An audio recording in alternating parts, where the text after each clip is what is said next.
한국의 살인사건 134번째 사건입니다. 나는 왜 요즘에 회차를 자꾸 잊어버리지? 그전에는 132회, 저번에 132회, 뭐 요번엔 몇 회 이거를 머릿속에 두고 왔었거든요. 근데 내가 요즘에 좀 이상해졌나 봐, 사람이. 교수님 지금 신경 쓰실 일이 너무 많으셔서. 횟수를 자꾸 몇 회차를 잃어버려요. 134회예요. 네. 134회. 대구 성서고물상 살인사건. 이제 대구 성서동인가 봐요. 네. 거기에 있는 어떤 고물상에서 일어났던 그 살인사건입니다. 네. 예. 2014년도 사건인데요. 얼마 안 됐네요. 똑같이 지금처럼 5월입니다. 예. 5월 23일 날. 오늘이네요, 오늘. 오늘 오늘 교수님 23일입니까? 24일이요, 교수님. 아, 예. 5월 23일. 예. 교수님 날짜 가는 줄 모르셔. 5월 23일 날 금요일 날 아침 7시입니다. 예. 직장인 A 씨는요.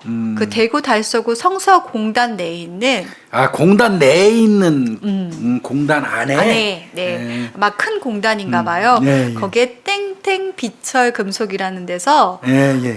근데 교수님 예. 비철 금속이면 뭐예요? 뭐 이거 어디 저 돌아다니다 보면요. 뭐 비철 취급합니다. 비철 금속 뭐 이런 그 많아요. 근데 이제 뭐 비철 금속, 비철 상사 이렇게 써 있는데 그게 대체로 고물상이에요. 근데 이게 그 우리가 생각하는 개인 술에 이렇게 리어카 끌고 와서 파는 그런 파지 받고 뭐 개인적으로 이 개인하고 거래하는 그런 고물상. 아니죠. 그게 아니라는 거죠? 네. 이거는 여긴 되게 상당히 이렇게 규모가 좀 컸대요. 그래서 고물상이지만 큰 데구나. 네, 그래서 개인 그 수거업자들이 아니라 그 큰 철거업자라든지 공사업자들하고 거래하는 곳이라고 하더라고요. 이겁니다. 그러면 고물상이라도 뭐 폐지 주워오는 할머니, 고물 주워오는 할아버지 상대하는 게 아니고 니엇과 상대하는 게 아니고 딱 차려놓고 비철금속 딱 차려놓고 철거업자들이 있거든요. 네네. 조직적으로 그럼 철거 엄청 많이 나 몇 톤씩 그 사람들하고 거래하고 네. 큰 거래한다는 얘기예요. 아니면 공사하는 사람들도 이 철이 많이 나오잖아요.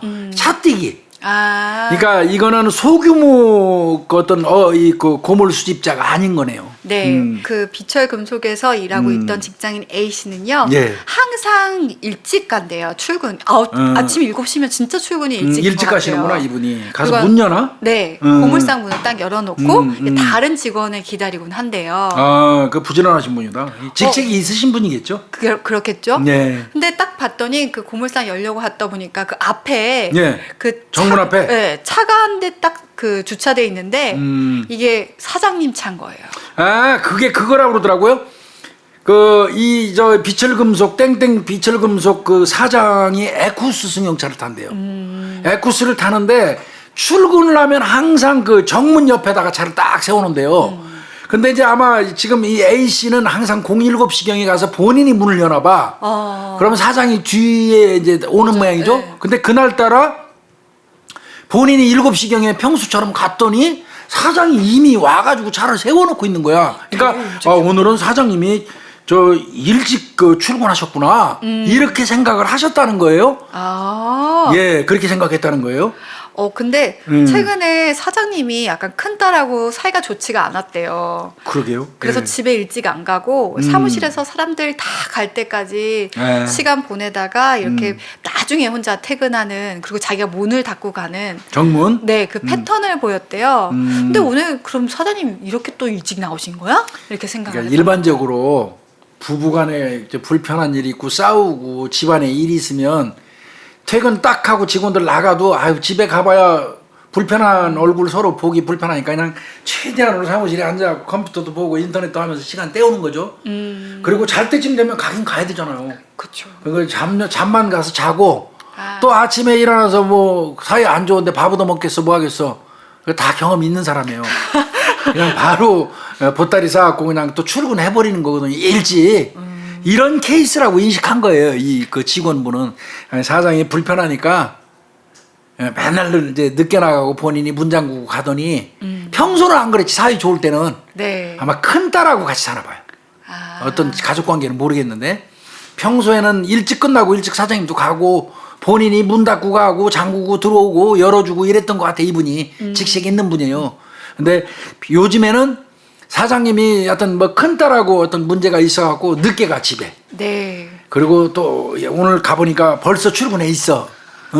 그래서 그런가 보다 생각을 한 거예요. 그래서 이제 정문에 있는 그 쪽문 있잖아요. 쪽문 열고 이제 그 업장 안으로 들어가서 사무실로 간 거예요. 근데 사무실이 불이 켜져 있어야 되잖아요. 켜져 있어야죠. 사장님 일찍 출근했으면. 그러니까 뭐 어쨌든 아침 7시라고 해도 가면 사무실 불은 켜져 켜 있을 텐데. 있어야죠. 사무실 사장님 먼저 출근했잖아요. 차 있잖아. 근데 사무실 불이 꺼져 있습니다. 소등 상태였어요. 네. 왜 안 켜놨지? 네. 그리고 이제 사무실 유리문을 통해서 이렇게 봤나 봐요. 근데 끔찍한 걸 딱 발견하는 거예요. 피가 바닥에 흥건했대요. 네. 그리고 사장님이 이제 천장을 아유. 보고 쓰러져 있는 거를 발견했습니다. 그 사장이 이 씨인데 59살 되신 분이에요. 이분이 피바다 이제 피 범벅이 돼 있는 그 바닥에 사무실 안쪽에 쓰러져 있는 거예요. 뭐 한눈에 봐도 사망한 상태라는 거 알 수 있었다고 그래요. 그 A 씨 얘기는. 네. 그 들어가서 확인했겠죠. 보니까 목 부위에 칼자국이 선명한 상태고 목에. 그러니까 이 사람이 당황했어요. 이 경우에 이제 일반적으로 112 누르거나 막 이래야 되잖아. 이 사람이 참 이럴 수도 있긴 있는 것 같긴 해.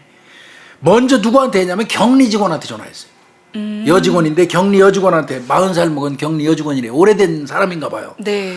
먼저 거기다 전화해요. 지금 왔더니 사장님이 쓰러져 죽어 있다. 그 전화를 받은 여직원이 119하고 112에 신고를 하는 겁니다. 그게 07시 37분이에요. 네. 그러니까 신고를 받고요. 성서경찰서 강력팀. 그렇죠. 당연히 강력팀 그다음에 나오죠. 광수팀. 광수대. 네, 광수대. 그다음에 과수팀. 네, 그래서 또 거기다 그 성서경찰서 과수팀만 나온 게 아니고요. 네. 대구청 과수팀까지 나와요. 네, 보통은 서해에서 살인 사건이 발생해서 왜냐하면 그렇게 서 단위로는 많지가 않아요. 그 과수 요원들이 살인 사건을 나면 보통 청에다 요청을 많이 해요. 그러니까 뭐 많이 나왔어요. 대구 성서경찰서 강력팀. 네. 그다음에 대구 과수팀도 나왔겠죠. 대구 성서경찰서 과수팀. 그다음에 광역수사대에서 네. 나오고 대구청 과학수사대에서도 나온 거예요. 네. 많이 나왔죠. 네. 자, 현장을 좀 볼까요? 이 사건 현장이요. 그 예. 공단 안에 위치는 해 있어요. 성서공단. 네, 근데 이제 그 갈산공원이라는 곳이 있나 봐요. 예, 예. 그 공원이 이게 산하고도 쪽에 붙어 인접이 있겠죠? 있는데 이게 공단 안에 있지만 산 쪽으로 좀 더 인접해 있는 게 여기 바로 이 고물상이었던 것 같아요. 이 금속. 그러니까 복판은 아니구나. 공단 내 이 파운다리 중에서 갈산공원이라는 그 공원이 있는 네, 야산을 배경으로 한 공원이 있나 봐요. 네. 그쪽에 붙어 있는. 네. 그러니까 공단 내에서도 좀 비교적 외진 곳에 맞아요. 이 비철 금속이 있었던 거예요. 여기가. 네. 고물상 앞은 당연히 공터일 거예요. 볼 것도 네. 없어요. 그 네. 고물 실어 날라야 되니까.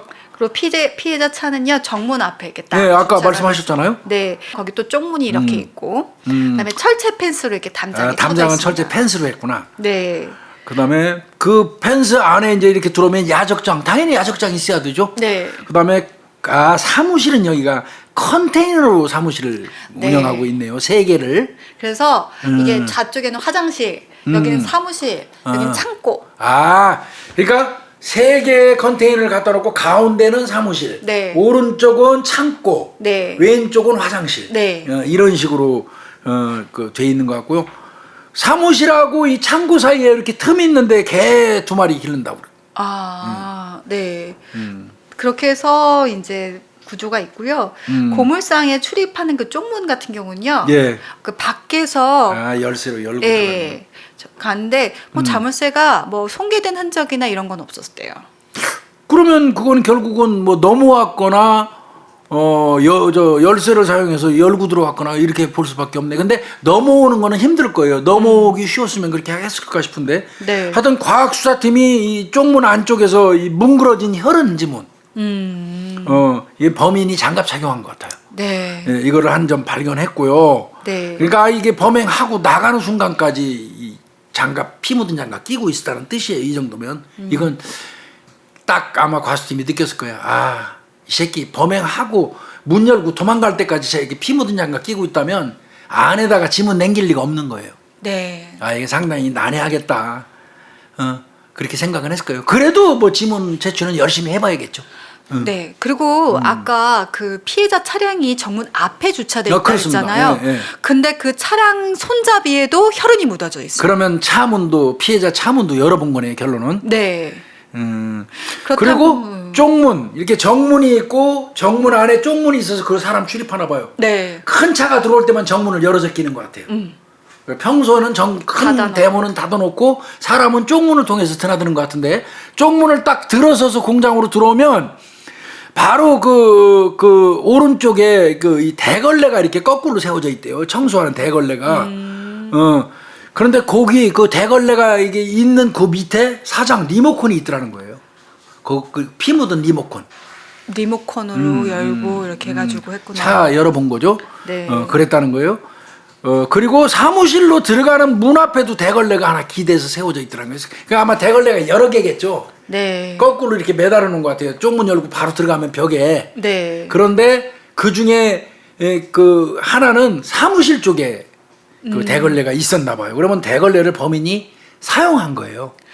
아, 지금 그 뭐 얘기를 들어보니까 아마 그 정문 쪽에 다 대걸레가 있었던 그런 거죠. 것 같습니다. 전부 네. 다 정문 열고 들어가면 네. 벽에 다. 대걸레가 거꾸로 돼가 쭉 매달려 있나 봐요. 네. 그 중에 하나가 사무실 쪽에서 발견돼요. 그게 뭐냐면 봤더니 자기 나오면서 족적을 다 그런 것 지웠던 같습니다. 거예요. 이놈이 나오면서 범행하고 나오면서 그 족적을 지우는데 그 대걸레를 사용한 것 같아요. 이 피해자 이 사장님 이 씨 이분은 사무실 입구 출입문 안쪽 사무실 입구 출입문 안쪽에서 천정을 보는 자세로 누워 있었다고 그래요.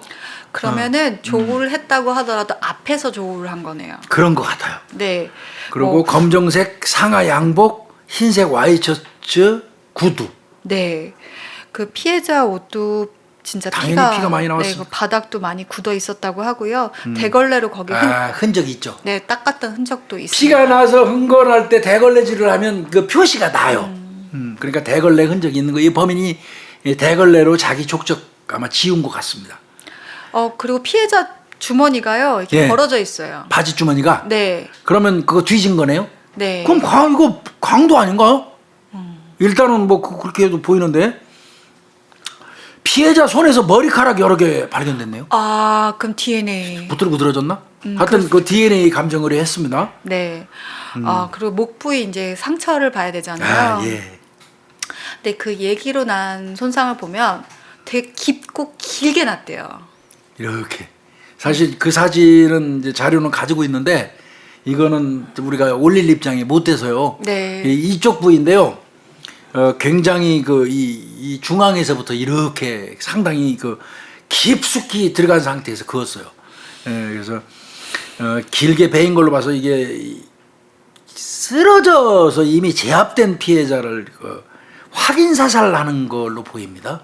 네, 저희가 구체적으로 말씀을 못 드리지만 그 상처의 크기나 깊이나 위치에 따라서 대략 우리가 어떤 형태로 공격이 이루어졌을까 예측을 할 수 있거든요. 그렇습니다. 근데 이제 교수님 말씀대로 확인 사살의 행동들이 있었던 걸로 판단이 됐습니다. 사람이 저항하고 움직일 때 찔러서 들어가는 깊이하고요.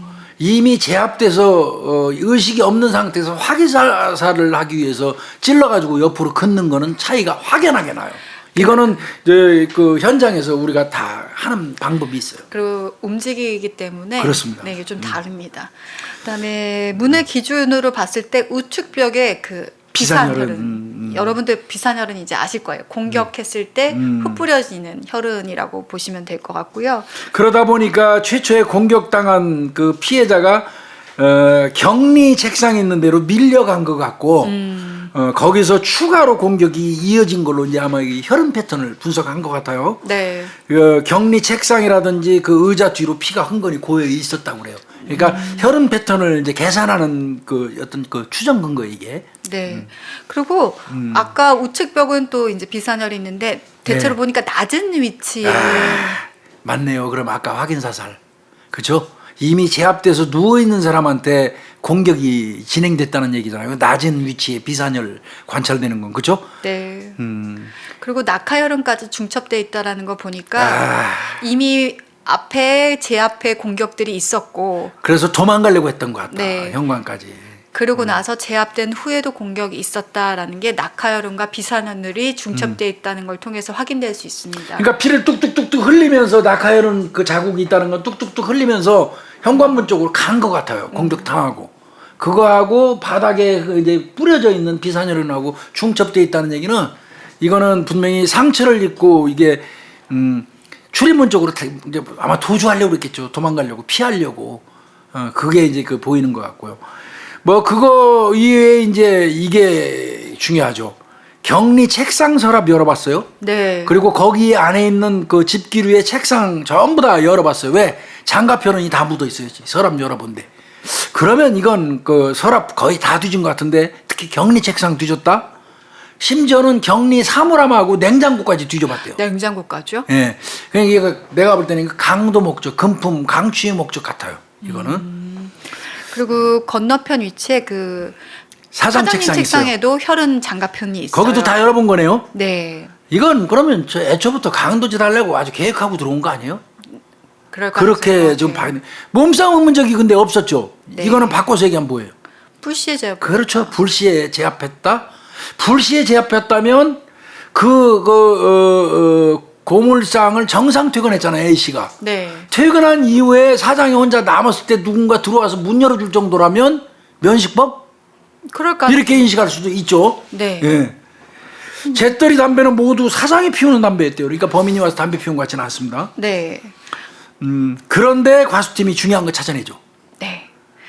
식별은 좀 어려운 상태긴 했는데요. 예. 비교적 그 선명한 그 족적 하나가 소파 옆에 있는 바닥에 아마 그것까지는 못 거기는 지었던 것 이놈이 같아요. 못 닦아냈나 봐요. 네. 거기에서 발견이 됐습니다. 그 보니까 이제 이게 멀 운동화라고 그래요. 멀. 이게 사실 브랜드인데 얘기를 해도 되는지 모르겠는데 니트 운동화 같은 거예요. 사실 이거 비교적 약간 젊은 사람이시나요? 그러니까 이걸 채취해갖고 이제 그 데이터베이스 쪽으로 해서 보내서 확인을 하는 거죠. 그 다음에 이제 장갑fun이 많이 나왔잖아요. 네, 그럼 네. 장갑 버리고 갔겠다 싶어갖고 장갑 찾기 굉장히 애를 썼는데 그거는 이제 실패한 것 같고요. 네. 근데 아까 차량 손잡이에 분명히 혈흔이 묻어 있었다고 했잖아요. 그렇습니다. 예. 그러면 차량도 만졌다는 건데. 그렇죠. 그렇죠. 네, 거기서 차도 감식을 해보니까요. 문에도 장갑 혈흔. 또 운전석에도 시트에 장갑표는 있네요. 그다음에 그러면 이거 실내등. 들어갔네. 네. 그다음에 실내등도 켰나 봐요. 그럼 들어갔어 그 차 안으로. 네. 리모컨 아까 발견됐잖아요. 대걸레 밑에서. 그러면 열고 사장차 열고 들어가서 실내등도 켜고. 네. 거기 보니까 차량 본넷을 여는 그 어떤 스위치도 혈흔이 묻어있대. 이게 트렁크를 열려고 그러는데 아마 앞에 본넷을 여는 스위치를 누른 것 같은 거예요. 네. 그죠? 네. 그러면 이놈 차량에 대해서 잘 모르는 놈일 수도 있어요. 네. 우리는 그래도 일반적으로 본닛하고 트렁크는 구분하잖아요. 이게 누르는 거. 그리고 일단 에쿠스 차량을 잘 모르는 경우도. 그렇겠죠. 네네. 그리고 나서 봤더니 트렁크 열었었잖아요. 예. 아우 트렁크 그냥 모두 다 혈흔이 묻어 있어요. 트렁크 안에 있는 그 잡동사니 물건에 뭐 거기 보니까 종이 가방부터 시작해갖고 뭐 많이 있는데 막 뒤졌나 봐요. 트렁크에 있는 거기서. 그런데 경찰은 찾아냈어요. 트렁크 가방, 종이 가방이 하나 있었대요. 트렁크에 종이 가방이. 네. 거기를 살펴봤더니 은행에서 우리가 돈 찾아가지고 봉투들 비치해 놓잖아요. 네네. 거기에다 넣은 돈이 나왔어요. 현금하고 수표 합쳐갖고 한 1,800만 원이 들어있어요. 아니 바깥 안에서. 그러면 이건 돈을 놔두고 간 범인? 저는 그걸 다 뒤지고도 하여튼 거기도 피가 묻어 있었기 때문에 뒤지고도 그냥 갔다? 그러면 이거 돈을 안 가져갔다? 그럼 경찰이 이거 어떻게 판단해야 돼요? 근데 이때 A씨가 한 진술이 있습니다. 아까 처음 발견했던 A씨가 근데 우리 사장님 서류 가방 있어요. 그게 통으로 없어졌대죠? 네. 그러면 야, 그 서류가 어떤 중요한 서류인지 모르겠지만 그러면 오로지 서류만 훔쳐가려는 목적? 그러면 무슨 소송이 걸려 있는 거 이런 것 때문에 그랬을까? 전 여기까지 생각해서 사실 차용증이나 그런 거 생각. 차용증, 네. 차용증도 있을 수 있겠네요. 네. 그러니까 경찰 입장에서는 이거는 그러면 100% 면식범이네.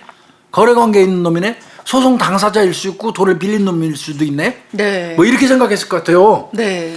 그래서 그 가방에는 사장이 평상시에 중요한 서류하고 현금 넣어갖고 다녔다면서요. 그리고 그 가방을 꼭 트렁크에 넣고 금고처럼 사용했대요. 금고처럼. 아, 사장이. 아예 그 차량 그 트렁크 자체를 금고라고 생각을 하면서 그런 것 같습니다. 근데 그걸 뒤졌는데 돈이 1,800만 원인데 안 가져갔어. 안 가져갔어. 이거 여기서부터 경찰이 왔다리 갔다리 할 것 같아요. 내가 봐도. 네. 헷갈릴 것 같습니다. 이거. 그러니까요. 그 2014년 5월 24일 날 예. 이게 그 국가소로는 안 갔던 것 같아요. 그 예, 예. 경북대 법의학교실에서 아, 그쪽은 거기서 주로 합니다. 아. 대구 쪽에서는. 아, 예. 예. 그렇죠. 그래서 되게 유명한 교수님이다. 이상한 교수님인데. 이상한 교수님 이상한 유명하죠. 교수님 워낙 유명해가지고요. 그 뭐 법의학 관련돼서 책도 많이 쓰셔가지고. 자창이 나왔죠. 목 부위에 집중돼 있는. 네. 큰 거는 폭이 3cm. 아, 이 정도 된다는 얘기예요. 폭이 쫙 벌어진 게. 아, 경동맥이 절단됐습니다. 살을 수가 없어요. 이게 그 여러 군데를 하도 많이 아, 찔러서 엄청나네요. 보면요. 예. 뭐 몸통 부위, 그다음 복부 같은 경우는 소장 2군데를 천공을 했대요. 이거 뚫렸다는 얘기죠. 네, 머리 같은 경우는 할창성 절창. 그 절창이라고 하는데 이 벌어진 게 좀 예. 많아서 그렇게 얘기하는 것 같고요. 아, 방어은 있네요. 네, 우측 손목에 방언이 발견이 됩니다. 아유, 얼마나 놓고 밟았나. 척추에 또 뼈 손상이 있대요. 네, 내부 장기는 뭐 이 빈혈상을 보인다 이 얘기는 바꿔서 얘기하면요. 칼 같은 걸 맞아갖고 피를 많이 흘리고 시간이 오래되면 몸에 있는 피가 다 빠져나가면 빈혈상을 보인다 이렇게 얘기해요. 맞아요. 그런 상황에서. 그러니까 이거는 내가 볼 때 사인은 다발성 손상이에요. 네, 네, 다발성 손상입니다. 네. 이건 이제 요 정도 현장 이게 이제 했으면 수사 시작해야죠. 네. 일단은 피해자가 마지막 목격됐을 시점부터 하나하나씩 가야 되겠죠. 그래서 직원들 말을 하나하나 종합을 해보면요. 여기서는 이제 A 씨가 가장 중요해요, 사실은. 최초 발견자니까. 근데 퇴근도 A씨가 제일 늦게 한 걸로 보여요. 원래는 그렇게 하는 게 맞습니다. 그 사람이 그렇게 한대요. 네. 그 7시 반, 저녁 7시 반에 퇴근을 했는데 그때만 해도 사장님이 사무실에 있었다는 거예요. 그래서 피해자는 그러면 적어도 사장이 7시 반까지는 생존에 있는 거예요, 쉽게 얘기해서. 네. 응. 그 뭐지 보니까 한 달 전부터 아마 한 달 전부터 큰딸이랑 사이가 안 좋았나 봐요. 그래서 A 씨가 이야기하기를 한 달 전부터 우리 사장님이 직원들 다 퇴근해도 사장님 안 나가시고 사무실에서 TV 보거나 컴퓨터 하면서 시간 보내다가 사장님이 저녁 8시 반에서 9시 반 사이에 이제 사설 경비 이제 뭐 세컴 같은 거겠죠? 그거를 작동해 놓고 나가서 외부에서 밥을 먹는데요. 아이고. 그리고도 집으로 바로 안 가고 다시 또 와. 아이고. 사무실로. 그래서 사무실에 와갖고 사설경비 또 그 작동하는 거 해제해야지 자기가 들어오니까 해제하고 사무실에서 늦게까지 있는 거야. 밤 12시 뭐 이 정도까지. 그리고 다시 나갈 때 이제 사설경비 작동해놓고 집에 가는 거예요. 그런 거를 한 달 전부터 했대요. 그럼 식당. 그날 당일날 식당 갔는지 확인하겠죠, 경찰이. 네. 안 갔대요. 그럼 범행 시간 나오죠. 어쨌든 9시 반 전이네요. 그렇죠. 20시 30분에서 9시 반 사이에 식사를 한다거든요. 그렇다면 제일 늦게 봤을 때 9시 반이고 퇴근한 A씨가 퇴근한 시간이 7시 반. A씨 말대로 한다면 7시 반. 2시간 사이. 그 텀이죠. 그럼 범행 시간은 이제 거의 특정이 된 거죠. 근데 교수님 네. 이런 데는 CCTV 있지 않아요? 이게 있대요. 비철 금속 같은 거 고물상은 반드시 있어요. 훔쳐가기 때문에. 그래서 있으니까 경찰들이 초기에는 아이가 별거 아니다 생각했을 거예요. 그런데 아이씨 가서 까보니까 바닥만 비추고 있어. 바닥만. 이게 아마 실수였고 관리를 안 했던 것 같아요. 오래전에 이 각도가 틀어져가지고 바닥만 비추고 있는 거예요. 어? 다만 그래도 정밀하게 봤던 거예요. 봤더니 저녁 8시 23분경에 네. 거의 우리가 추정하는 시간대하고 비슷해요. 네. 8시 23분경에 피해자가 팬티짜림에 그 슬리퍼를 신고 사무실 앞을 이렇게 서성대는 장면은 나와요. 바닥을 비추지만 상체는 안 나와도 하체 부분에 팬티만 입고 그 사무실 앞을 왔다 갔다 하는 하반신이 아마 포착이 된 모양이에요. 그러면 20시 23분까지도 살아있죠. 네. 그리고 나서 한 9분 후에 20시 32분에 예. 상하이를 모두 착용한 피해자가 보입니다. 그럼 옷을 입었다는 얘기예요? 식당 가려고 했나요? 그런데 이제 손에 저 비타민 음료수 한 병을 들고 있어요. 아, 이거는 누군가와 손님이 와서 접대하려고 한 것 같은 느낌이에요. 그러니까요. 그리고 5분 뒤죠. 네, 20시 37분경에 사무실 조명이 꺼져버려요. 진짜 식사하러 간 거 아니에요? 그러니까 저녁 식사하러 갔나? 네. 음료수 그냥 자기가 마시고 네. 이렇게 생각할 수 있어요. 그 다음에 20시 38분경에 그런데 다시 켜져요 또. 꺼졌다 켰다 1분 잠깐에. 그런데 20시 39분입니다. 예. 그때부터 약 25초 동안 예. 사무실 컨테이너가 다다다다닥 흔들려요. 흔들려요. 우리 저 79층인가 뭐 몇 층 저 중국의 건물이 흔들리는 거 영상 나오잖아요. 그거 비슷하게 그 CCTV에 보니까 명확하게 비치진 않는데 20시 39분경에 컨테이너가 한 25초 동안 10번에서 15번 정도 흔들리는 이렇게 진동이 있는 거예요. 그럼 그 시기에 뭐가 있었던 거예요, 이게. 공격하는 때였던 것 같아요, 내가 볼 때는. 그러면 공격 시간은 거의 20시 39분으로 봐야 될 게 맞을 것 같아요.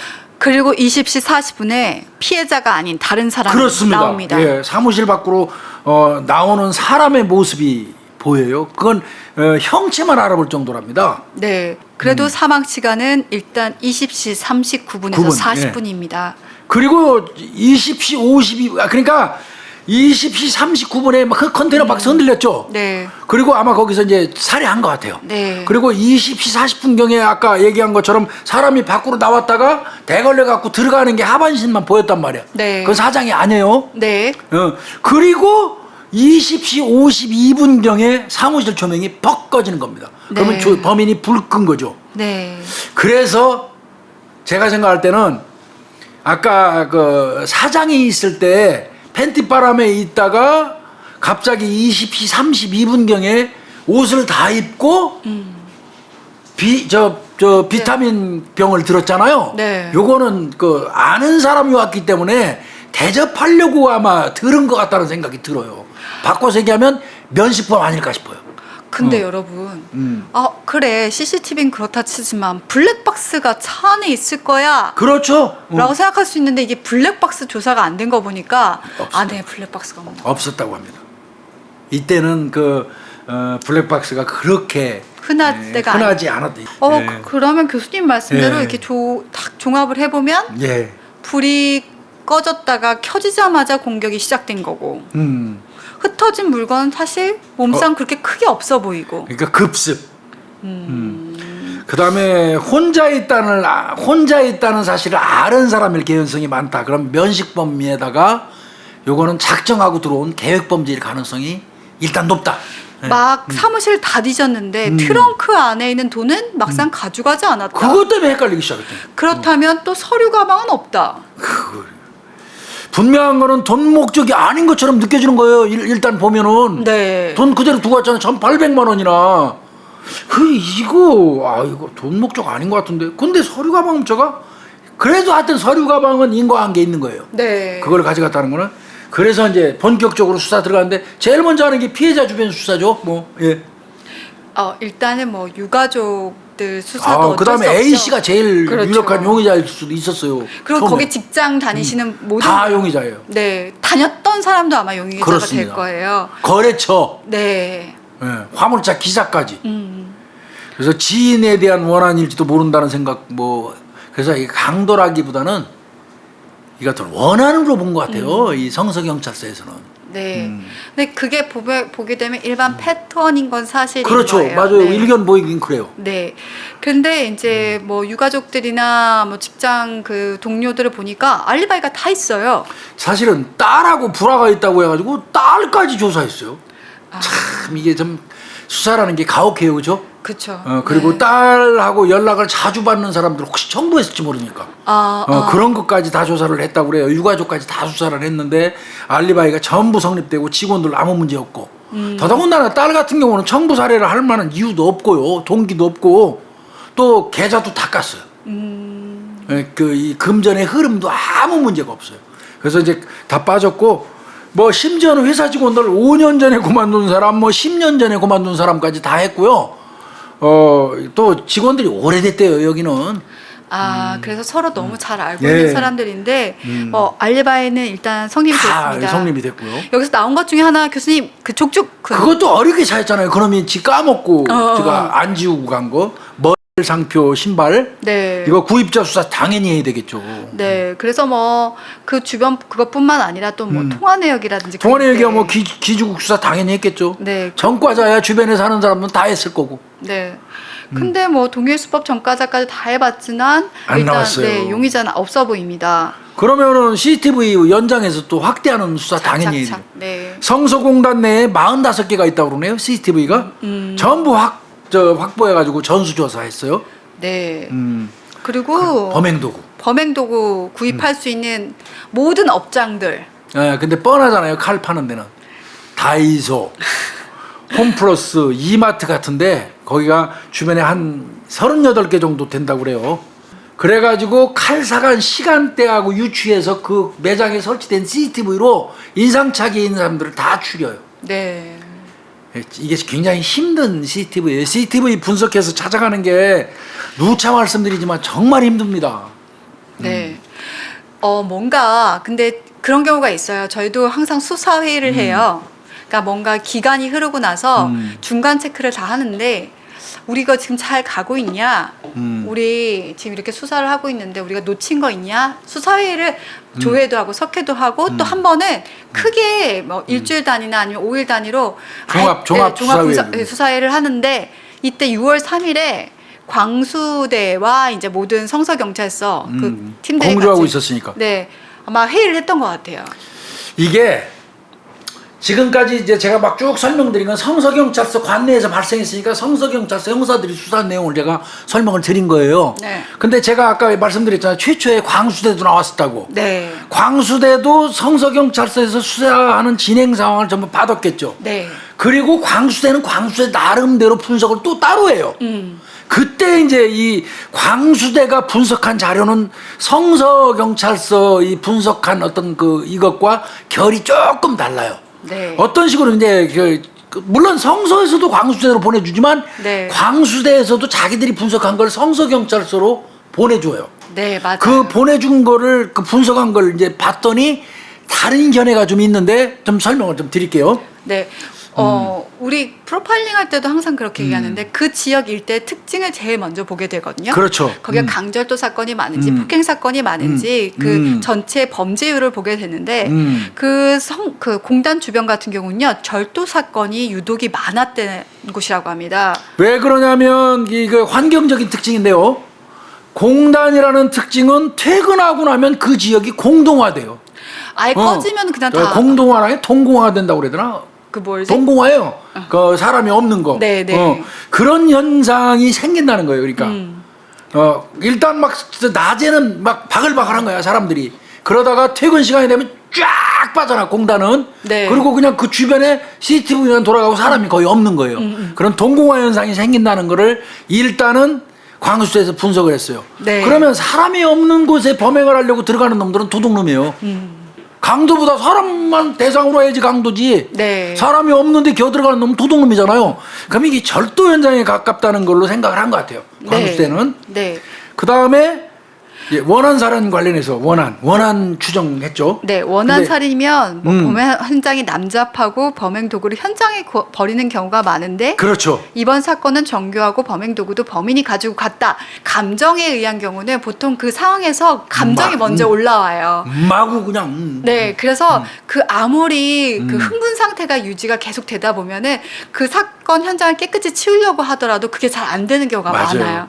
그래서 원한 살인은 아닌 걸로 보여요. 네, 뭔가 그 뭐랄까 감정 상태가 그렇게 뭐 흥분 상태에 도달하지 않은 걸로 봤을 때는 이게 굳이 원한이 아닐 가능성도 있다라고 제시를 한 거죠. 그렇죠. 이 원한 살인이라는 게 공격이 진행되면서 공격성이라든지 이 폭력성이 분노가 막 끌어오르는 게이지 역할을 하거든요. 맞아요. 그래서 막 난잡해요 현장이 사실은. 네. 원한 사건 현장 가면 그리고 난잡해요. 치우더라도 그게 정교하지 못해요. 정교하지 못하거든요. 예, 그리고 급소정도 여러 번 찌르고 그냥 죽으면 이제 가거든요.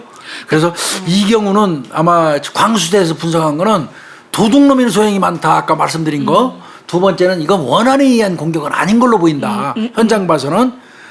그러면서 결론을 낸 게 이거 강도 살인 가능성 아니냐. 절도 목적으로 들어왔다가 네. 사람 만나는 바람에 강도로 전이된 강도 살인 이 가능성 아닐까? 이렇게 추정을 한 거예요, 광수대에서. 그리고 더 보게 된 게 원한 살인이라고 해서 이게 우리가 실제로 뭐 위장을 해서 그 강도 살인으로 위장하려고 한다면 뭐 물세큰 같은 게 이렇게 많지는 않다. 맞아요. 근데 그리고 물세큰이 너무 많고 진짜 뒤진 흔적들이 딱딱 보인다. 우리 액션 만화가 제대로 뒤진 거예요, 쉽게 얘기해서. 네. 원한을 사가지고 들어와서 원한을 풀 목적으로 살해를 하고 그 다음에 현장 위장 좀 하자 그러면 몇 군데만 열어놔요. 그리고 가는데 이 경우는 모든 서랍, 사물함, 냉장고까지 열어보고 차 트렁크까지 다 열었잖아요. 이거는 원한살인이라고 하기에는 너무나 많이 뒤졌다는 얘기예요. 네. 그러니까 이거 원한살인이 아닐 것 같다 이렇게 얘기하는 거 같고요. 네. 결론은 이게 강도살인 가능성이 높다. 그리고 지역적 특성으로 볼 때 범인은 연고가 있는 놈일 가능성도 높아 보인다. 아까 그때도 항상 말했지만 그 절도 같은 경우는 특히 정말 자기가 알고 자기가 컨트롤할 수 있는 곳으로 그렇지, 가는 경우가 익숙한 많기 곳. 때문에 대체로 절도 같은 경우는 그래도 자기가 가본 곳이라든지 연고감이 있는 곳을 선택하는 경우가 많거든요. 특히 공단 같은 경우는 아무나 선택하지는 않아요. 맞아요. 그러니까 이게 연고가 있는 놈일 가능성이 있고 또 뭐 구태여 얘기한다면 이렇게 해본 놈. 유사범죄자일 가능성 높다. 이게 광수대 이제 그 수사팀에다 통보해준 성서 수사팀에 통보해준 광수대의 분석이에요. 근데 저는 일견 참 정교하게 분석했다고 봐요. 맞아요. 하여튼 뭐 이게 맞는지 여부는 보시자고요. 네. 이렇게 이제 받았어요. 그다음에 이제 당연히 또 수사해야 될 게 있지요. 네. 예. 보면은 아니 사설 경비 있었잖아요. 네, 그 경비를 해제하고 나서 왔다 갔다 하고 한다 그러면 그랬잖아요. 그거 꼭 수사해요. 네, 그래서 그쪽을 수사를 했더니 네. 이쪽에서 새로운 얘기를 하나 합니다. 예. 아니, 범죄 발생 이틀 전, 그러니까 5월 20일 날요. 21시 한 13분인가 밤 9시 13분쯤에 경보가 한번 작동한 적이 있어요. 비철금속에 네. 경보가 작동됐으니까 보안 요원이 거기 출동했었겠네요. 네. 근데 출동을 했더니 어땠었대요 그때? 이틀 전에. 그때 아마 이게 그 사장님 피해자 사장한테도 그 사람한테 연락이 가죠. 네, 그래서 같이 이렇게 딱 보안 요원하고 동시에 그 주변에 있었나 보다. 밥 먹었겠지. 20일 13분이면 한 달째 밖에 나가서 밥 먹었을 때잖아요. 그러니까 밥 먹다 말고 사장이 차 끌고 에쿠스 끌고 딱딱 왔나 봐요. 그리고 보안 요원도 오고 그래 이제 그렇게 왔던 적이 있고 뭐 별 문제가 없는 걸로 판단돼서 종결했다는 거예요. 네. 이런 내용이 한 번 있어 이틀 전에. 이거 왜 경찰이 이거 중요하게 보냐면요. 현장 답사했는지 그 생각을 하는 거예요. 그래서 보는 겁니다. 네. 그래서 이제 이게 혹시 이 새끼들이 어떤 놈이 이거 현장 답사하느라고 그때 와서 들어가려다가 배 올리니까 내뛴 거구나. 그거 아닐까 이렇게 생각했던 것 같아요. 네, 사실 관점의 하나가 커짐에 따라서 보는 게 달라지는 거예요. 그러면 이틀 전 것만 보면 안 되지 이제 그 정도 되면. 그러니까요. 이게 원한 관계였으면은 사실 사전 답사를 할 필요가 없잖아요. 없죠. 근데 이게 강절도로 보게 되면 사전 답사의 가능성도 생각해 그렇죠. 그러니까 이틀 전에 사건 나기 이틀 전에 벨이 울렸다는 거를 딱 듣는 순간 형사들이 야 요거 그 이틀 3일 안팎으로 이게 할 게 아니라 한 20일 전으로 거슬러 올라가가지고 사전 답사했을지 모르니까 한 20일 전으로 거슬러 올라가 CCTV 분석하자. 그래서 한 20일 전까지 이제 그 CCTV 확대가 시작되는 거예요. 근데 사실은 당연해요. 20일 전까지 원래부터 해야 돼요. 예? 근데 너무 안타까운 게 이게 CCTV가 진짜 이렇게 시설물만 비추고 있는 것들이 맞아요. 대부분이야. 이게 누가 가져갈까 안 가져갈까 보다 보니까 중요 시설물만. 사람 같은 거 뭐 이런 건 전혀 없고 시설물만 비추는데 여기서 다시 한번 말씀드리는데 CCTV 그렇게 생각하면 이제 그 어떤 그 예단에 사로잡혀 갖고 넘겨 보면서 에이 시설물만 비추네 이러다 끝내면 이거 끝나는 거예요. 맞아요. 참 촘촘한 형사가 봤어요. 가서 넘기다가 눈 빠지게 보다가 한 줄기 빛이 어두운 데서 빛이 쫙 비치는 거예요. 한 줄기 빛이 비치는 게 나오면 그건 자동차 아니죠. 오토바이다. 오토바이예요. 아. 그게 하나 보이는 거예요. 그 CCTV를 막 분석하다 보니까 네. 다른 건 안 보여요. 사람도 안 보이고 저 오토바이도 안 보여요. 그런데 거기를 이제 아마 각도 때문에 그렇겠죠. 어느 일정한 지점의 각도 그 앞에 한 줄기 그 빛이 쭉 비치면서 사라져요. 그러면 아 여기를 이 시간대에 누군가 오토바이를 타고 지나갔다 하는 거를 아는 거예요, 경찰이. 네. 이거 정말 매눈입니다. 이런 걸 매눈이라고 그래요. 그러니까 야 이거 오토바이 탄 놈이 범인일 수 있어. 그럼 그때부터 어디 뒤져야 되겠어요? 오토바이 가게? 오토바이 가게예요. 근데 이 오토바이 가게를 형사들이 뒤지는 이유가 역시 전문가는 전문가한테 맡겨야 돼요. 근데 교수님 빛 하나로 알 수 있어요? 근데 이거 형사가 알 수 있는 거는 한 줄기 비치니까 오토바이다. 네. 그러면 그 오토바이 비추는 그 빛, 그 희미한 형체, 요거를 들고 오토바이 가게를 가서 오토바이 가게에 있는 분들이 전문가예요. 그분들은 이렇게 빛 비추는 것만 봐도 종류가 나와요. 이게 125cc 뭐 이게 나온다고요. 저는 엄청 이거 저 현장에 있을 때 이분들한테 도움 많이 받았어요. 이게 그래서 전문가가 있는 거예요. 저 우리 박 PD, 정 PD가 편집자라고 동영상 만지는 거 전문가지만 범죄에 관련돼서 나보다 모르잖아요. 똑같아요. 마찬가지예요. 이 저 한 줄기 오토바이 빛이 비치니까 오토바이라는 거지만 경찰은 특정하면 돼요. 그 다음부터 이 오토바이가 어떤 종류인지 이건 빛만 봐도 알아요. 이 확대 이 비치는 거. 그러니까 오토바이 가게 가서 탐문하는 거예요. 그랬더니 바로 나와요, 이분들이. 와, 이게 CC가 나와요, CC가. 네온이 장식되어 있대요. 이래서 이런 빛이 나오는 거예요. 그러니까 경찰들은 네온도 아마 못 본 것 같아요. 근데 이거 네온으로 장식돼 있네요. 탁 그러면서 이거 125cc짜리인데요. 이거 주로 저 배달하는 오토바이예요. 이렇게 얘기를 해주는 거예요. 오토바이 가게에서. 와. 역시 전문가의 눈입니다, 이건. 네. 그러니까 형사들이 이거 125짜리 배달 오토바이야? 네온 장식돼 있어? 이렇게 생각을 하게 해준 거예요. 뭐 딱 그냥 뭐 볼 것도 없이 몇 군데를 돌았대요.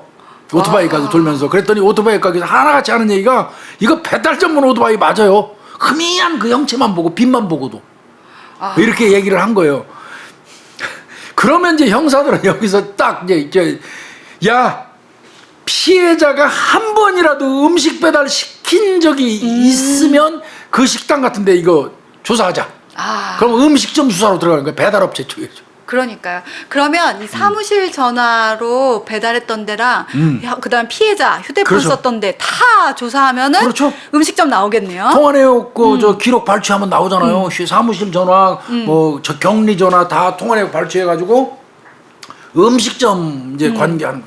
봤더니 네 군데 식당을 거래한다고 그러네요. 피해자 업장에서. 그래서 그 네 군데 식당 둥글둥글했을 것 같아. 그러니까. 네 군데 식당 딱 발견하고 그래 식당으로 형사들이 아마 나누어서 갔겠지. 네. 나누어서 가가지고 그 오토바이 125cc짜리 오토바이 네온으로 장식한 게 있으면 이거 누가 운전해서 따오는 거야. 아마 두근두근했을 거예요. 네 군데 각자 나눠서 갔겠죠. 꽝 쳤어요. 근데 가봤더니 1차는 오토바이가 없어요. 네, 꽝 쳤어요. 엄청 낙담했을 것 같습니다. 이때. 네. 이게 뭐야? 이거 완전히 엄청 낙담했을 것 같아요. 그래도 그러다가 이제 아마 그 빛 보면서 그 125cc 같은 경우 이제 확대해서 아마 CCTV를 좀 더 봤나 봐요. 네. 그러다 보니까 유사한 그 보이는 그 뭐지 오토바이를 하나 발견을 했던 것 같아요. 식당에 가가지고요. 네. 자, 네 군데 가서 꽝 쳤죠. 식당에 가서 네 군데 가서 꽝 쳤잖아요. 그 식당 같은 데 가서도 이제 없는 거 확인된 다음에 보여줬어요. 요런 오토바이 어느 식당에서 쓰냐고 그랬더니 그 식당에서 이렇게 들여다보더니 이거는요 식당에서 쓰는 게 아니고요 우리 식당에다가 우리가 식당에 의뢰하면 배달업체에서 와가지고 음식을 우리 거를 배달해주는 배달업체 오토바이예요. 이거 왜 그렇게 보세요? 배달업체 거라고 생각하세요? 그랬더니 배달통 있잖아요. 네. 가로가 긴 거는 음식점에서 사용하는 것이 아니래요. 배달통이 이렇게 있잖아요. 네. 가로가 길지 않대요. 아마 음식점에서 하는 배달통은 아마 정사각형이나 이런가 보죠. 근데 여기 이거랑 비슷한 것 같아요. 이쪽이 길은 이 배달통은 배달업체에서 쓰는 오토바이 배달통하고 비슷합니다. 이렇게 또 그러니까 음식점에서 얘기를 해준 거예요. 우리가 그 배달 업체들에서 쓰는 그 맞아요. 일반적 배달통이 아니라 음식을 퀵 서비스로 해줘가지고 전달해주는 이 사람들은 프리랜서처럼 일을 하는 그런 거죠. 겁니다. 그런 거. 네. 그러니까 쉽게 얘기해서 음식점에서 내가 사장이야. 음식점인데 저 주문이 들어오면 내 오토바이를 타고 내가 내 음식을 싣고 갖다 날르는 거는 가로 이 배달통 있잖아요. 가로가 길지가 않대요. 그냥 자기가 편의대로 이렇게 편케. 내 통닭만 배달하면 요만하면 되잖아. 그렇잖아요. 그쵸. 그런데 음식점 사장들이 이렇게 보더니 이거는요. 우리가 배달할 사람이 없어갖고 배달업체에다가 전화를 하면 대신 배달해주고 수수료 일정하게 받아가잖아요. 퀵서비스. 네. 그 배달통인데요. 가로가 긴 거 보니까 이거는 음식점에서 또 얘기를 해준 거예요. 그게 수사라는 게 이렇게 물고 들어가는 거예요. 그래서 음식점 얘기를 들으니까 이거 그러면 음식 배달해주는 퀵서비스네. 그 오토바이네. 그럼 이제 퀵서비스 음식 퀵서비스 업체를 또 탐문해야죠. 꼬리에 꼬리를 무는 거예요. 아이 수사 어떤 단서는 계속 이어져서 형사들이 좀 좀 한가하지는 않았겠다 이거. 네. 그러다가 이렇게 현장 주변에 이제 뭐 할 수 있는 게 계속 이제 그 주변 돌아다니시는 거잖아요. 탐문하고. 예. 한 줄기 오토바이 빛을 보고 125cc라는 거를 오토바이 가게를 통해서 알았다. 네. 오토바이 가게에서 음식점에서 쓰는 오토바이라고 그래서 음식점으로 쫓아가서 네 군데 했더니 없더라. 그 음식점 주인들한테 보여줬더니 이거는 음식점에서 쓰는 게 아닙니다. 가로가 통이 긴 거로 봐서 음식 배달업소에서 쓰는 겁니다. 퀵서비스. 퀵서비스 업체를 이제 탐문하기 시작을 해요. 그렇게 하는 한편 아까 오토바이가 진행하던 그 시간대에 한 줄기 빛이 있었던 방향이 있죠? 네. 그 방향이 지나간 거를 추정을 하는 거예요, 앞쪽으로. 그러면서 CCTV를 또 분석을 또 해요. 네. 한편. 그거는 이어지고 있습니다. 네. 그런 과정에, 자, 그 현장 주변에 있는 음식점은 다 돌아다니는 거예요, 지금부터. 왜? 그렇죠. 퀵서비스 업체 이제 조사하는 과정에서. 그러다가 걸어서 댕긴 거예요, 형사들이. 걸어서 댕기다가 그 현장에서 얼마 떨어지지 않은 땡땡 반점 앞에 자기들이 그 봤던 오토바이 이제 그림이 그려졌잖아요, 형사들이. 네, 한 줄기 네. 빛만 보기 아니고 이제 네. 유사한 오토바이도 이제 많이 봤을 거 아니야. 네. 그러니까 머리에 이제 심어졌어. 네. 그거 비슷한 오토바이가 땡땡 반점 앞에 서 있네.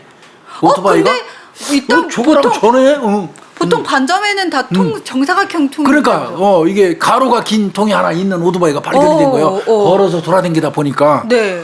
그래서 쫓아갔어. 형사가 쫓아가갖고 다른 거 볼 거 없겠지. 배달통 열어봐야지. 아, 배달통. 장갑도 다 가져갔지. 흉기도 현장에 안 남겨놨지. 가방도 현장에서 가져갔지. 그렇잖아요. 그럼 어디다 넣어갔을까? 배달통에 넣었잖아요. 오토바이 그게 범인이라면 그걸 들고 갔겠어요? 배달통에 집어넣고 갔겠죠? 그쵸. 장갑 가져갔잖아요. 흉기도 가져갔잖아요. 그러니까 또 그 장갑. 그러니까 형사는 쫓아가갖고 비슷한 오토바이 발견하고 배달통부터 열어봤어요. 근데 닦지 않았을까요, 교수님? 근데 배달통 안에는 좀 아무래도 소홀히 하는 경향이 있죠, 사람이. 배달통 안에서 혈흔 같은 게 보이네. 우와. 아, 뜨거워. 이거 깜짝 놀랐을 거예요, 이거. 그럼 그 오토바이 빨리 주인 불러야 되겠다. 당연하죠. 이거 소유자 누구예요? 갔더니 그 땡땡 반점에서 근무하는 B씨, 39살 먹은 사람, 남자가 있어요. 근데 당신. 이게 범인인 줄 알았을 거야. 그랬더니 딱 이럽니다, B씨가. 아니에요, 나 이 오토바이 최근 지인한테 구입한 건데. 얼마 전에 구입했대요. 네, 배달 일을 하면서 알게 됐던 앤데요. 얘 C씨예요, 김땡땡. 40살 먹은 김씨 그 사람한테. 그러니까 나이도 또래도 비슷해요. 저 5월 25일 날 이거 40만 원에 구입했어요. 그때 좀 싸기는 싸게 해줬어요. 이게 그 50만 원, 40만 원짜리는 아닌데. 그럼 연락돼요? 그랬더니 아니요, 오토바이 팔고는 나랑 연락 안 되는데 뭐 별로 하지도 않아요. 네, 못 만났다고 얘기하는 거예요. 그러면은 땡땡 반점의 B씨는 범인은 아니야, 이거. 그러면 땡땡 반점에 있는 B씨한테 너 연락 됐냐? 그 사람? 안 됐는데. 연락 좀 해봐, 전화해봐, 이제 이렇게 시키고, 그 땡땡 반점이 그 B씨가 얘기하는 C에 대해서 이제 인적사항을 도출해가지고 전과 조회를 해봤어요. 오토바이 팔아먹은 놈, 네. 최근에. 그랬더니 절도 전과가 8개예요. 네.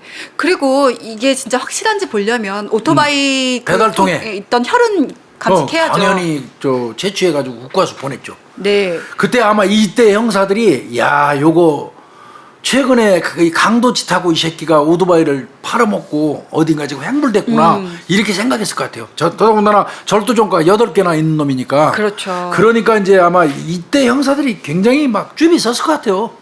근데 진짜 걸어댕기다가 땡땡 반점 앞에 세워져 있는 오토바이 발견한 형사 이거 1,000원일까요? 열심히 노력한 결과일까요? 1,000원 플러스 열심히요. 그러니까. 자, 그 김땡땡이라는 그 C 이놈은 주민등록상 주소지가 용산동으로 돼 있다고 그래요. 아. 그래서 거기를 가봤더니 부모님만 거주해요. 부모님만. 아, 그랬더니 본인은 다른 데 거주한대요. 그거는 누가 알고 있냐면 최근에 그 사귀었던 그 땡땡 반점 그 직원 있잖아요. 네. 오토바이 산 사람이 그거 알아요, 거기를. 아. 그래서 전화 계속 시켰는데 안 받고. 거주지에도 없대요. 그래서 이제 실시간 걸어놓은 상태. 실시간 걸어놓은 상태에서 계속 전화를 시도하는 거예요. 근데 일단은 정확한 위치는 알 수는 없어도 수원에서 뜨기 시작을 합니다. 그렇습니다. 네. 그래서 어느 순간 자주 하다 보니까 한 번 통화가 딱 되네요. 아, 이 한 번 통화가 B 씨하고 김 씨하고 그 범인으로 추정되는 C 씨하고 그때 이제 뭐라고 얘기냐면 어디야 왜 이렇게 전화를 안 받아 하고 이제 B 씨가 얘기했겠지. 경찰 옆에 있는 데서. 네. 그랬더니 나 지금 동래구에 있는 부산 동래구에 있는 그 무슨 건설 거기에서 현장 줘가지고 수원 현장에 와 있어 이렇게 얘기를 하는 거예요. 아. 그러니까 얘가 아마 그 건설 노동자 일을 하는 것 같아요. 근데 아마 이제 동래구 쪽에 무슨 건설이 있나 보죠. 거기에 이제 아마 그 잡부라든지 뭐 이런 그 일을 하러 가니까 거기에서 그럼 너 수원 가서 일해갖고 수원에 가 있다는 거예요. 아니 배달업 하던 사람이 갑자기. 그러니까요. 네. 그러니까 여기 이제 형사들이 바로 그 동래구에 있는 땡땡건설 그 사장 찾아가서 만나죠. 네. 김땡땡이 때문에 그 사람은 수원에 어디에서 지금 일합니까 현장? 아. 물어봤죠. 그랬더니 거기에 있던 사람이 그 수원의 땡땡 빌딩이라는 건설. 거기 건설하고 있대요. 네. 그럼 거기 가서 그거 잡아야죠. 바로 수원으로 급파됐죠. 네. 가서 잡았어요. 네. 그러면 일단은 이 어쨌든 증거가 있어야 되잖아요. 범행 도구랑 장갑이랑 너 이거 다 어디다 뒀니? 그랬더니 그 경북 봉화 조부모 그 묘가 있대요. 그 경북 봉화에 자기네 부모 묘소 그 할머니 할아버지. 네, 거기 옆에 야산이 있는데 거기 묻었대요. 그러니까 범행은 그냥 금방 물은 것 같습니다. 아. 금방 물은 것 같아요. 그 정도 되면 뭐 이거 그쵸. 지금 이제 제일 중요한 거는 그 배달통에 묻은 혈흔이잖아요.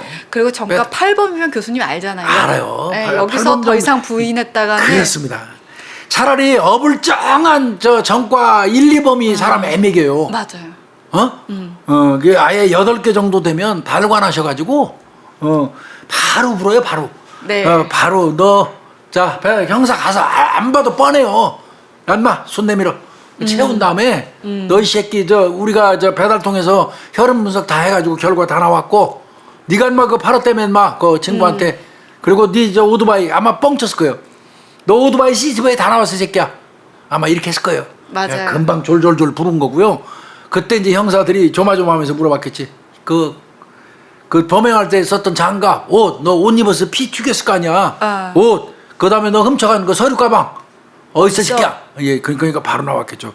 봉화에요. 우리 할머니 할아버지 묘가 있는데요. 그 근처 야산에다 묻었어요. 당연히 가가지고 이제 캐내야죠. 네. 그래 봤더니 진짜 서류 같은 경우는 서류 가방에서 흩어져가지고 나와가지고 서류는 막 흐트렸나 봐 이 새끼가. 막 뒤지면서. 야 근데 너 거기 어떻게 간 거야? 그렇지. 오토바이도 거기까지 팔았는데. 봤더니 렌터카 빌려가지고. 그러면 또 렌터카 회사에 가서 그 날짜에 빌려간 것도 경찰이 확인해야 돼요. 네. 그래서 서류에 붙여야 돼요. 그래서 확인까지 다 됐습니다. 이건 뭐 꼼짝없이 범인이에요, 이놈은. 네, 그러면서 현장 검증을 하면서 김모모에 대한 행적을 봤는데요. 2013년 땡땡 반점에서 배달 일을 시작을 했습니다. 요놈도 그러니까 배달을 한 거예요, 무슨 반점에서. 네. 이때 피해자 업장에 자주 배달을 갔다고 해요. 아, 그러면 그 비철에서 걔네 음식점하고 상대를 했는데 요놈이 배달을 주로 했었구나. 그러니까 드나든 놈이에요. 맞죠? 네. 면식범 맞아요. 드나든 놈이에요, 평상시에. 그때마다, 갈 때마다 음식값을 주는데 격리가 줬대요. 서랍을 쫙 열어갖고 주는데 서랍 열을 때 보니까 5만 원짜리 지폐 다발이 서랍 속에 꽉 찼더라는 거야. 그게 문제예요. 그게.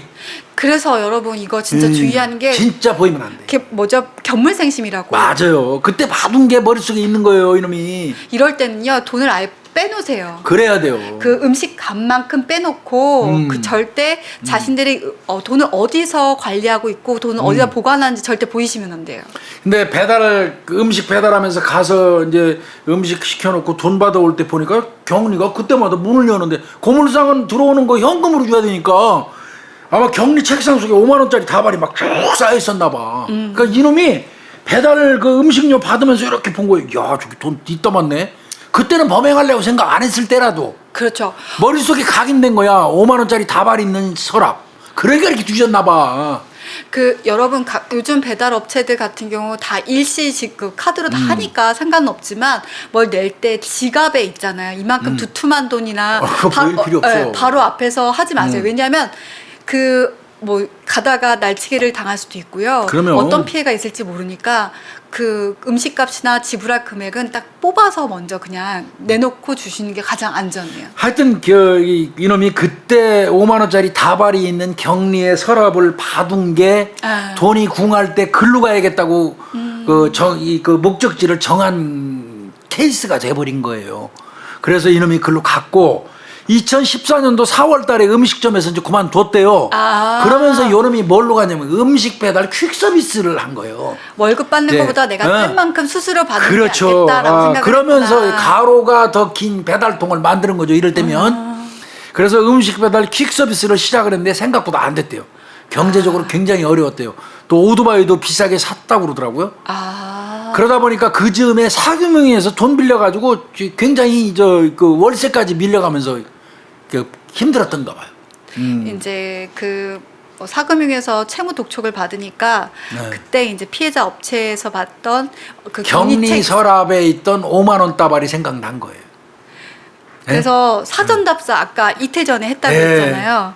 근데 봤더니 피해자 불 끄고 사무실 나오는 걸 봤습니다. 5월 18일 날 사전 답사 갔다가 저녁 때쯤에 갔다가 피해자가 불 끄고 이렇게 나오는 걸 봤어. 그래 이제 이놈이 생각한 거는 저 사람이 나가고 나면 그 시간 이후로는 저기 비는구나. 네. 그때까지는 강도가 아니에요. 네. 머릿속에 이제 절도 생각한 거예요. 서랍 속에 있는 거. 그렇게 이제 그것만 보고 왔어요. 그리고 이틀 뒤에 5월 20일 날 이제 7시 40분경에 이제 간 거예요. 사실은 절도하러 간 거예요. 어떻게 보면. 네. 그래서 피해자가 나가는 거 딱 보고 나서 바로 들어갔는데 갑자기 경보가 바바바바바 울립니다. 그래서 냅다 도망갔어요. 그게 이틀 전 그 경보예요. 실패했던 거. 그때 생각한 게 이거 경보기 때문에 이거 침입절도는 안 되겠다. 내가 사람 없을 때 들어가면 이게 울려가지고 이게 범행 성공 못하겠다. 차라리 사람이 있을 때 사람을 제압해버리고 내가 돈을 빼는 게 낫겠다. 마음을 달리 먹어버린 거예요, 이놈이. 참 끔찍한 얘기예요. 그러니까 이때 이미 사람 있으면 죽여버리고 돈 훔치겠다고 생각한 거지. 강도 살인의 목적이 있었던 거죠. 강도의 목적이. 저는 여기에 보니까 범행 준비를 인터넷을 통해 배웠다라고 했는데 헛소리고요. 네, 절도를 8범이나 했던 사람이 무슨 인터넷을 보고 배웁니까? 학교에서 배운 거죠. 네. 그다음에 범행 도구는 대구 신당에 있는 다이소 매장에서 현금 주고 구입했대요. 그 준비 차곡차곡 한 거죠. 네. 그다음에 그 오토바이에다가요 택배로 위장한 아예 상자까지 다 실었대요. 혹시 택배 온 것처럼 그 네. 사람 마주치면 택배 왔어요. 그러고 그 사무실 들어가려고 그런 거죠. 네. 정문 통과하려고 택배로 위장할 상자를 싣고 사건 현장으로 갔어요. 그러고 거기 가자마자 사무실 불 끄고 나오는 피해자하고 마주친 거예요. 그러고 나서 택배 왔어요. 이 통 들었겠죠. 네. 박스. 그러고 나서 택배 확인하려고 너 어디서 왔지? 딱 확인하려고 하는 순간 뒤에서 공격한 거예요. 목을 찔러버렸네요. 목을. 그러면 자연스럽게 이게 무릎을 꿇게 되죠. 네. 푹 구부러지죠.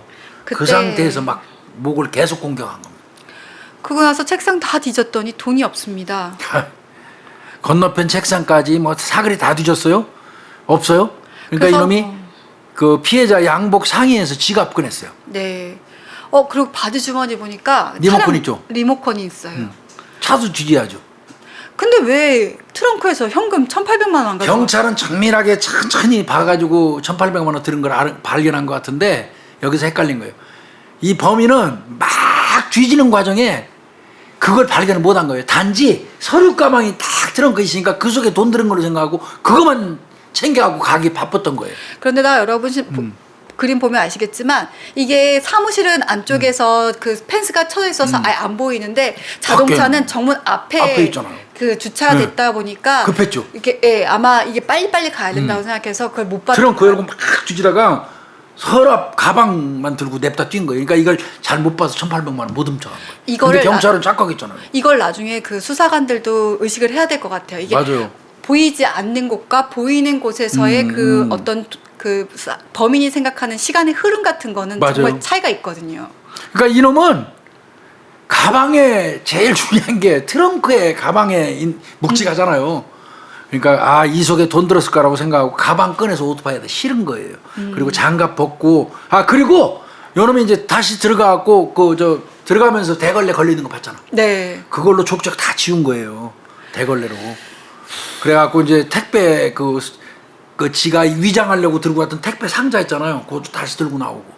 장갑 꼈던 거 피 묻은 장갑, 뭐 점퍼, 피 튀겼겠죠. 그다음에 칼 이거 배달통에 든 거예요. 네. 그 과정에서 배달통 안쪽에 피해자의 혈흔이 묻었던 겁니다. 이건 진짜 형사가 매너로 찾아낸 거예요. 그리고 진짜 저도 이렇게 보면서 수사 일련의 과정 아까 교수님이 그랬었잖아요. 이게 노력일까 아니면은 이게 천운일까? 천운일까라고 했는데 정말 노력을 해야지 운도 따라요. 그거를 전 진짜 수사하면서 많이 배워요. 사람은 노력을 해야 하늘이 그만큼의 대가를 준다라는 생각을 정말 많이 합니다. 노력하지 않는 사람한테 운이 따르지는 않습니다. 절대로. 이 경우도 형사들이 한 줄기 빛을 차지한 게 내가 볼 때는 그걸 발견한 CCTV에서 발견한 형사가 1등 공신. 그거에 의거해서 그걸 들고 오토바이 가게 가서 또 진술을 받아온 형사가 2등. 아마 같은 사람일 가능성이 높아요. 네. 대체로 내가 좋은 거 물었는데 다른 팀한테 전달은 안 해요. 내가 하지. 안 그래요? 그리고 또 음식점에 가니까 이거는 배달업체 거다. 퀵서비스 거다. 이 얘기 들어준 거. 그걸 듣고 또 주변을 돌아다니면서 퀵서비스 오토바이를 찾은 그 사람. 배달통에 얼마나 꼼꼼하게 봤으면 그 안에 혈흔은 발견했겠어요. 엄청 많이 묻어있지도 않았을 텐데. 그러니까요. 그런 거 등등 보면 참 잘했다는 생각이 들어요. 이거 재판 어떻게 됐습니까? 2014년 10월 23일 날 대구지법 서부지원의 제1형사부 부장판사 남근욱 판사가 했습니다. 죄명은 강도살인 맞죠? 네. 검찰은요? 사형구형. 당연히 사형구형이 있겠죠. 네. 그런데 판결은 어떻게 됐나요? 무기징역과 전자발찌 20년 착용, 그다음에 폭력 치료 프로그램 200시간 수강 명령이 떨어졌습니다. 피고가 범행을 시인하고 반성하고 있으나 네. 피해자를 살해하고 돈을 뺏을 목적으로 계획적 범행, 흉기로 수십 회 찌르는 등 범행 수법이 잔인하다. 이렇게 판단을 하면서 무기징역을 내렸고요. 이 사건은요. 대구 성서경찰서 강력 3팀 네. 김대규 형사, 네. 김대규 형사, 신성철 형사, 네. 서형민 형사, 정승훈 형사, 네. 신중 형사, 네. 그리고 서장효 팀장 이렇게 그 수사를 했었습니다. 네. 이게 참 아주 사소한 거에서부터 이렇게 유치에 들어가고 꼬리에 꼬리를 물고 물리고 하면서 범인을 검거할 수 있었던 사건이고 희생당하신 피해자분의 어떤 명복을 빌겠습니다. 그리고 요놈은 평생 동안 반성하고 이거 못 나와야 되는데 전과도 뭐 많으니까 이런 쉽게 못 나올 겁니다. 네. 진짜 항상 그 마무리 끝에 갈 때쯤이면 마음이 섭잡해지는 것 같아요. 사건을 다루다 보니까 네 그럴 수밖에 없겠지만 또 우리가 수사를 통해서 보고 느끼는 게 있어요. 사실 저는 제가 경찰이었고 수사관 입장이었다 보니까 수사의 방향이 얼마나 중요하냐라는 거 되게 중요하고 또 여러 사람들이 분석해서 서로가 공유하는 것이 얼마나 중요한지 그리고 교수님 말씀하셨던 말씀하셨듯이 노력이 있어야 천운이 따른다라는 거. 그래야 우리 피해자들이 억울하지 않게 하늘로 갈 수 있다라는 거 더 한번 느끼게 됩니다. 저번 우리 대한민국 살인 사건 실시간 금요일 날 제가 못 들어갔어요. 제가 좀 무서운 댓글에 시달리는 하고 약간의 정신 관련돼 가지고 장난이 좀 왔어요. 그 바람에 병원 치료하느라고 실시간 채팅에 못 들어갔었습니다. 이번 주는 어떻게 해서든지 들어가려고 노력을 좀 해보겠습니다. 하여튼 뭐 장시간 들어주셔서 감사하고요. 제가 늘 말씀드리지만 구독자님들이 저한테 백입니다. 저한테는 구독자님들이 진심으로 진짜 든든한 백입니다. 구독자님들이 믿고 열심히 하겠습니다. 예, 감사합니다. 예, 수고했어요.